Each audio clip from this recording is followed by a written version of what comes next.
ETF index mutual funds నేర్చుకుని stock మార్కెట్లో రాణించాలనుకుంటున్నారా? వెంటనే ఈ నెంబర్కి కాల్ చేయండి. నమస్కారం. ఈరోజు మనతో psychologist and life coach Nagireddy గారు ఉన్నారు.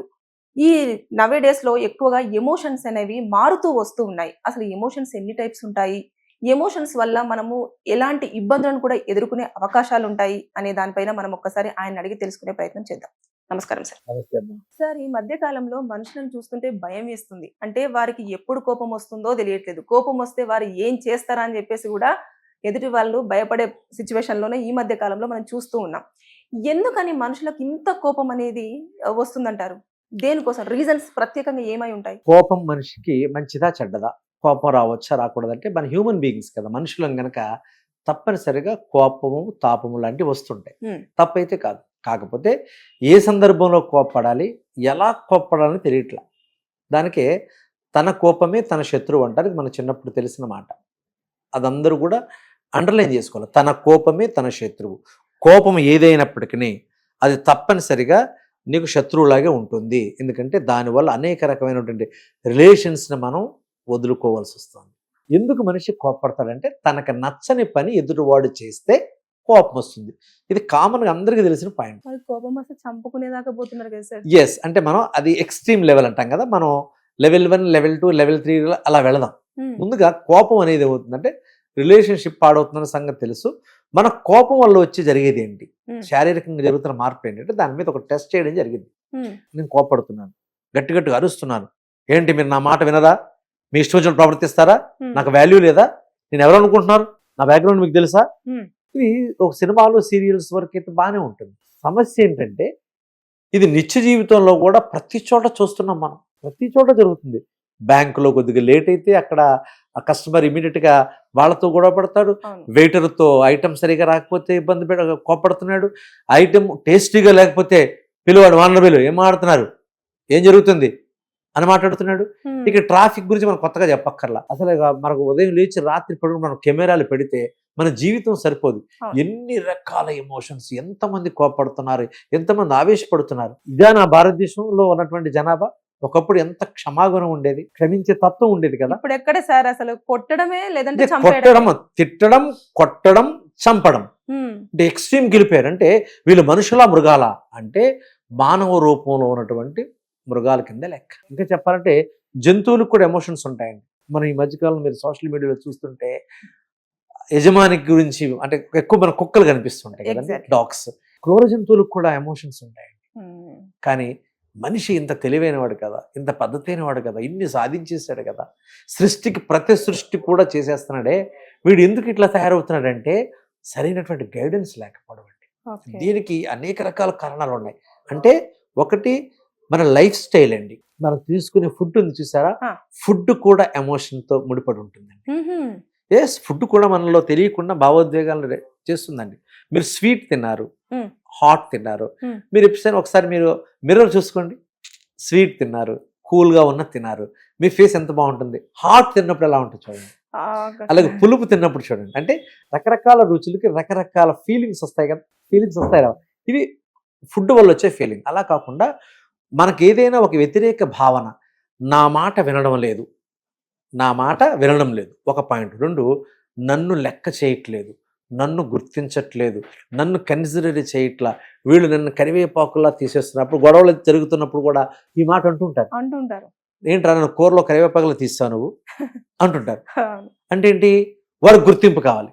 ఇక్కడ సమస్య ఏమవుతుందంటే ఎందుకు కోపం వస్తుంది అంటే తనకు నచ్చని పని, తనకు నచ్చని సంఘటన తన ముందు జరిగినప్పుడు, తన మాట చెల్లుబాటు కానప్పుడు. ఇంకా చెప్పాలంటే కోపం బలహీనత కూడానండి, బలం కాదు. చాలా మంది అనుకుంటారు నేను కోపడ్డాను, నా మాటకి భయపడ్డారని. నథింగ్. అంటే మీరు యాజ్ ఏ సైకాట్రిస్ట్ గా మీరు ఒక మాట చెప్పండి సార్.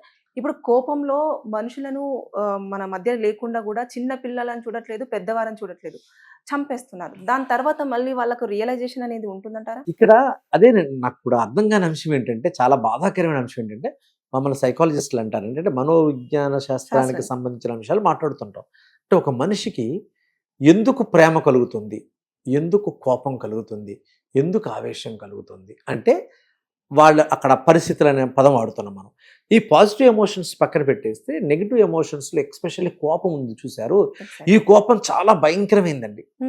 నో డౌట్ ఎంత భయంకరమైందంటే ఇది ఒక క్రానిక్ డిసీజ్ కంటే భయంకరమైంది. ఎందుకు? తిడతాడు అంటే కోపడతాడు, కొడతాడు, తర్వాత అక్కడైనా అవకాశం ఉంటే టక్మని తీసుకుని పొడి చేస్తాడు. అంటే ఇప్పుడు జరిగిన సంఘటన కాదు, ఒక 15-20 ఏళ్ల క్రితం 10:30-11 గంటలకి షాప్ క్లోజ్ చేస్తున్నాడు ఒక అతను. ఆయన డ్రింక్ చేసి వచ్చాడు ఒక ఆయన. ఇది గుంటూరు పరిసర ప్రాంతాల్లో జరిగింది. అప్పట్లో చాలా గొప్ప అది ఎక్కువగా చెప్పేవాళ్ళు ఈ పదాన్ని. వచ్చిన తర్వాత ఆ వ్యక్తి ఒక సిగరెట్ అడిగినప్పుడు ఆయన సిగరెట్ అంటే క్లోజ్ చేసి తాళం వేసి వెళ్ళిపోతున్నాడు. ఉదయం 6 గంటలకు వచ్చాడు షాప్కి. ఆయన పరిస్థితి ఒకసారి ఆలోచించండి. మధ్యాహ్నం భోజనం అక్కడే తిన్నాడు, రాత్రి భోజనం అక్కడే తిన్నాడు, వాష్రూమ్కి వెళ్ళి రావడానికి కూడా చాలా ఇబ్బంది. అంటే వన్ మ్యాన్ ఆర్మీ అంటారు కదండి, షాప్లో ఉన్నాడు. అంటే ఆయన ఎమోషన్స్ గురించి మనకు అక్కర్లేదు. అంటే షాప్ కీపర్ అమ్ముకుంటే డబ్బులు వస్తాయి, ఓకే, తప్పేం కాదు. కానీ ఈ వచ్చిన వాడు తాగున్నాడు. ఆయన వచ్చి నాకు సిగరెట్ కావాలన్నాడు. క్లోజ్ చేశాను, నేను ఇవ్వలేను అన్నాడు. వాదించాడు. నా పొద్దున వచ్చాను, నాకు చాలా ఇబ్బందిగా ఉంది, నేను చాలా బడలిగ్గా ఉన్నాను, నాకు కొద్దిగా హెడ్ఏక్ వస్తుంది, నేను వెళ్ళిపోవాలి, కొద్దిగా లైట్గా వర్షం కూడా కురుస్తుంది, ప్లీజ్ అన్నాడు. ఒప్పుకోవట్లేదు వాడు. ఏం మాట్లాడుతున్నావు, నాకు ఇచ్చేళ్ళు తాళంది బయటకు అన్నాడు. అలా కాదన్నా నేను వెళ్ళిపోవాలన్నాడు. ఈలోపు అక్కడ ఇప్పటివరకు గాజు సీసాలు వచ్చాయండి, కూల్ డ్రింక్ వచ్చినప్పుడు ఒక బాటిల్ని ఇట్లా పగలగొట్టి దాంతో అతన్ని పొడిచాడు. సంచలనమైనటువంటి వ్యవహారం ఇది. ఇక్కడ మనం 2 వైపుల నుంచి ఆలోచన చేస్తే ఈయనేమో అలసిపోయి ఉన్నాడు, టైం కూడా క్లోజ్ అయిపోయింది కదా, వెళ్ళిపోతున్నాడు, తప్పలేదు కదా, ఆగచ్చు కదా. కానీ ఇక్కడ ఈయన డ్రింక్ చేస్తున్నాడు అనే పదం వాడాం కదా మనం. ఈ డ్రింక్ చేసినప్పుడు హార్మోన్ ఇల్ బ్యాలెన్స్ వస్తుంది.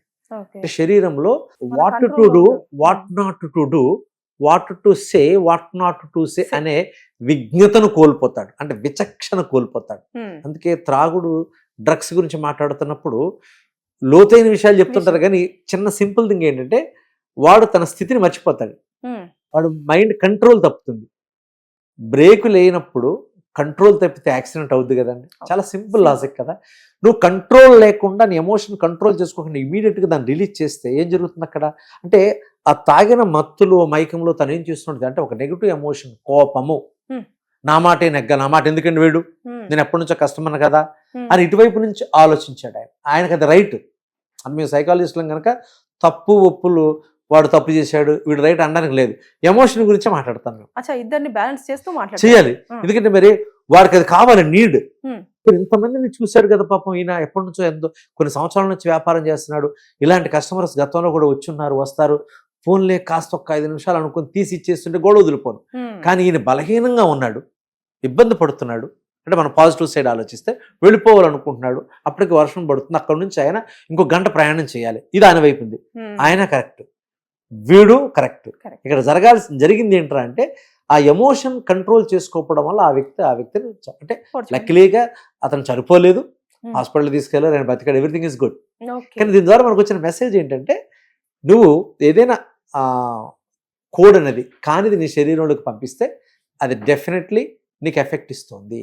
అందుకని కోపాన్ని తగ్గించుకునే ప్రయత్నం చేయాలి. దీనికి అనేక రకాల మార్గాలు ఉన్నాయండి. అది మనం సపరేట్ ఒక ఎపిసోడ్ చేసేయచ్చు. ఎందుకంటే కోపం అనేది చిన్న విషయం కాదండి, చాలా పెద్ద వ్యవహారం అండి. స్ట్రెస్ ఒకటి, కోపం ఒకటి. ఇప్పుడున్న పరిస్థితుల్లో ఇవి చాలా చాలా ఎసెన్షియల్ అండి. రైట్ టైం రైట్ డెసిషన్ అనొచ్చు. ఎందుకంటే మన సుమన్ టీవీ ఎప్పుడు కూడా ఈ బర్నింగ్ టాపిక్స్ మీద ఎప్పుడు ఫోకస్ పెడుతుంటారు. No doubt it's a wonderful topic అండి. దీని మీద అసలు మనం చాలా కూడా చేయొచ్చు.